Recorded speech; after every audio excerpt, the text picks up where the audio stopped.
हो गए Ravi ji. Go ahead, ma'am. Good evening, everyone. This is Dr. Minal Chandra, co-founder and consultant pain physician. So today's live is about talking about spine pain. We all know that back pain is something that is very common, and our literature also says that more than 30 to 40% of the population do suffer with back pain at some point of their time. So it is very important to understand what can be the cause of your pain, especially when I talk about back pain. So there are so many things, there are so many myths that are associated with back pain. There are so many good things and bad things which we can create awareness about, so that we know what is the correct thing to be followed. So the first thing is, we need to understand that all back pain is not because of disc prolapse. Okay, not all back pain is because of the sciatica or because of the herniated disc. There are lots of structures in the spine. Now see, if you see the spine, there are lots of structures in the spine. This is the spine bone, then this is the disc, these are the nerves that are coming out. These are small joints, which are called as facet joints. Then above this spine bone is a lot of muscles and ligaments which are above it, supporting the spine.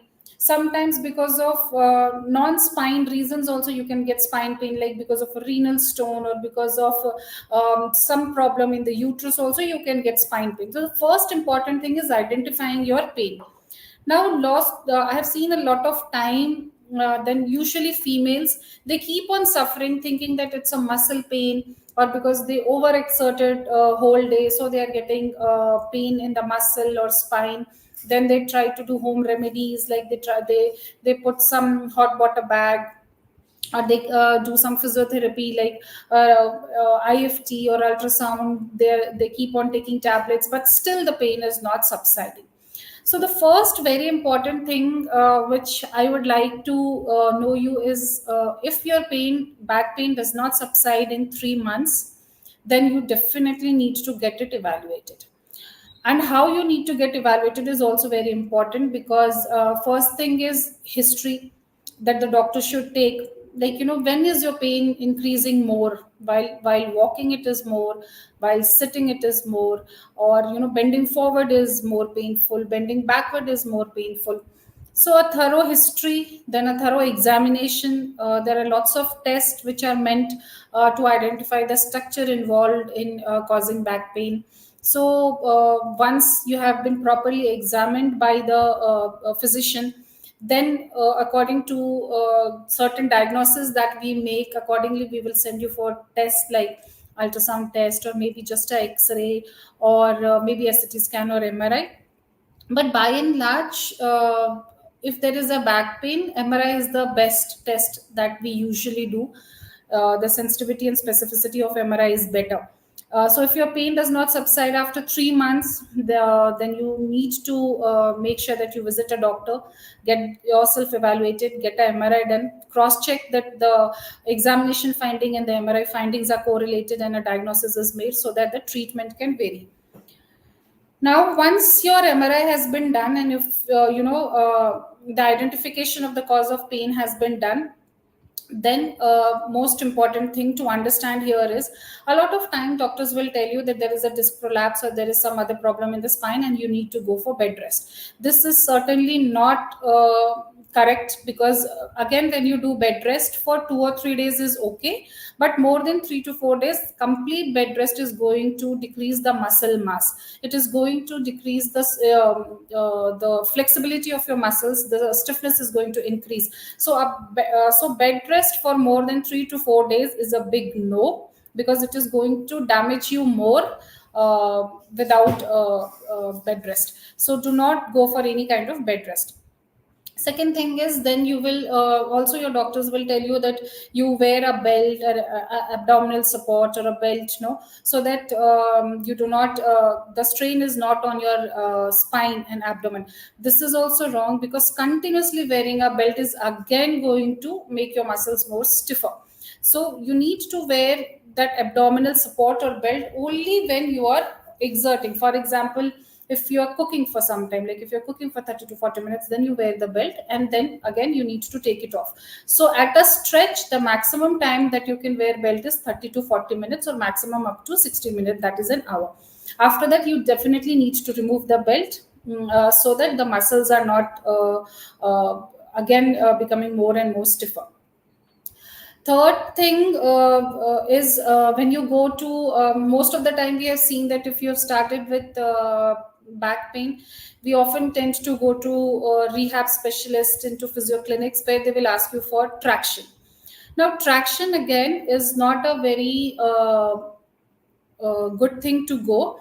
Traction in some cases may be helpful, but in 90% of the cases, traction is for spine pain is a big no. So do not blindly opt for traction or any kind of chiropractic activity immediately, because these may harm you even more. So you need to make sure that whatever treatment options you are taking in physio clinic, you have to be very sure about it before taking, because any kind of manual manipulation in the spine can also increase your problem. So these are the things that you need to take very good care, so that you don't damage your spine more. Now, once you have been identified that what is the cause of pain, there are two ways how conventionally spine patients are treated. First thing is they are put on physiotherapy and tablets, and second thing is they are told for surgery.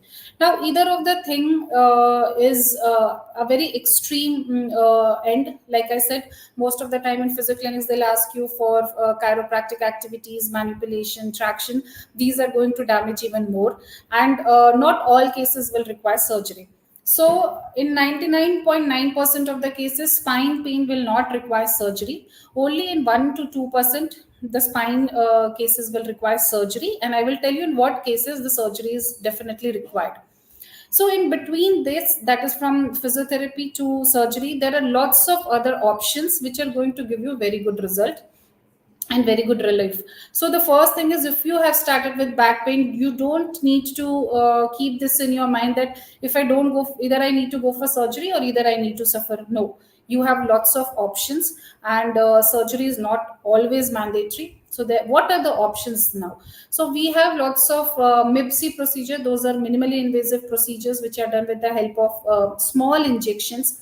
Like we have regenerative therapy, we have radio frequency ablation therapy, we have nucleoplasty, we have annuloplasty. These are very small injection techniques which are targeted exactly towards the pain generator.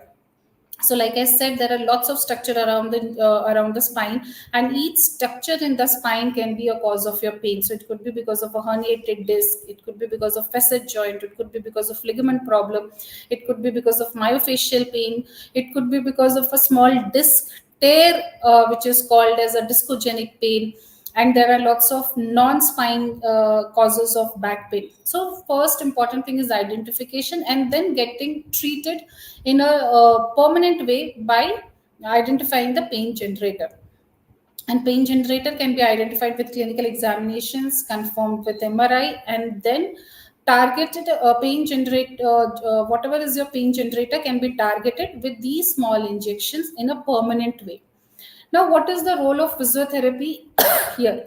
The role of physiotherapy is important because, as we know, that spine bears a lot of body weight of human body, and so the spine bones needs to be strong, and also the muscles and the ligaments supporting the spine bone should be very strong. So, once you are suffering with any kind of back pain, you need to make sure that once your pain has come down, then you need to do certain stretching exercises and strengthening exercises. So these exercises and physiotherapy plays a very important role when you have underwent these interventional procedures or needle procedures and your pain has come down. Now, one very important thing is, if you have severe pain, do not opt for physiotherapy or any kind of exercises, because it is going to increase your pain even more.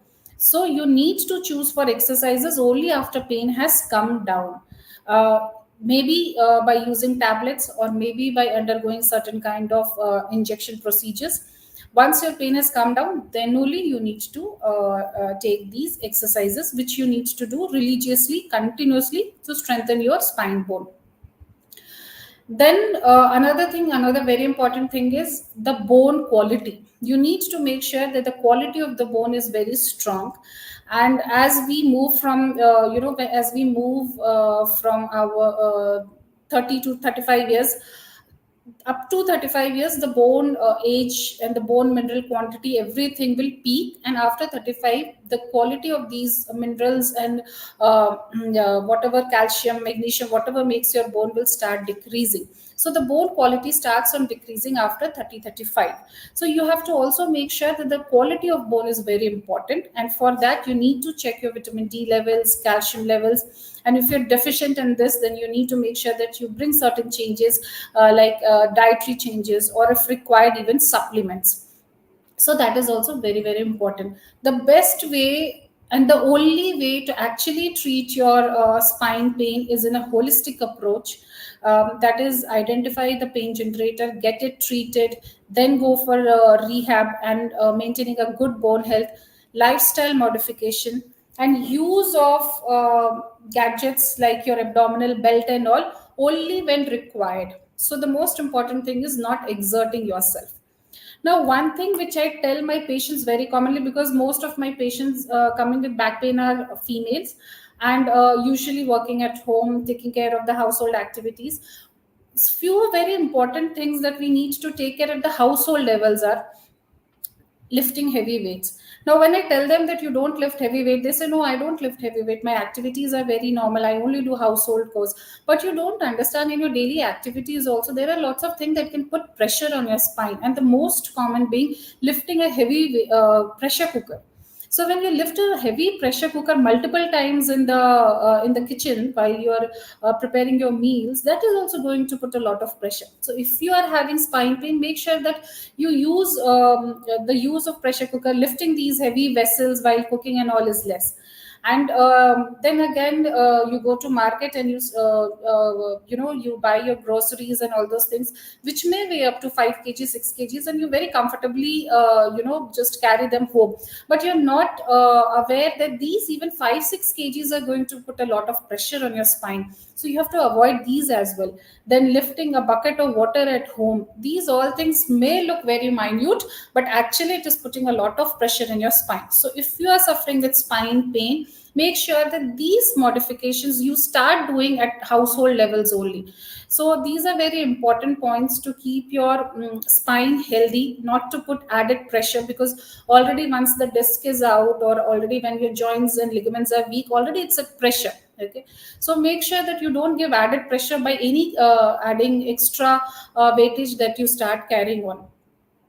And also, if you're aging, then you need to make sure that, because you prevent with further fractures, because the bones are like I said, after 35, when your bone mineral density starts decreasing, the bone starts becoming fragile, and the chances of fracture when you approach menopause becomes the chances increases. So make sure that you have a very healthy lifestyle. Your calcium, vitamin D levels are checked, your calcium, magnesium, other mineral levels are checked, lifestyle modifications you are doing, so that you don't put added weight whenever you are doing household activities. There is no restriction in doing any kind of household activities, but make sure certain modifications has to be included. So I think these were a small things that we can take care at a very household levels. We don't need to do something really big. We don't need to go for any kind of bed rest. Just small lifestyle modifications, dietary modifications, and certain addition of exercises and stretching or strengthening exercises in your daily lifestyle is going to keep you very healthy. And the most important thing is, first you should be aware of what's happening inside the body. And if you have any kind of red flag, now what I mean by red flag is, if you cannot control your urine and motion, and you have weakness in the leg, and you have severe constant pain and fever associated, then these symptoms are called as red flag. And then this is a medical emergency, and you need to get evaluated more, and maybe surgery will be required. So the incidence of these red flags is just less than 1%, but you need to make sure that you always have to keep these red flags in your mind, because if any time in your life, if you have all these symptoms, then you have to make sure that you go and see a surgeon immediately, because these can further deteriorate the spine condition. If you don't have any kind of red flags, there is no need to undergo any kind of surgery. Just relax and take certain modification, lifestyle modifications, precautions, dietary changes, and you are very happy and healthy ever after.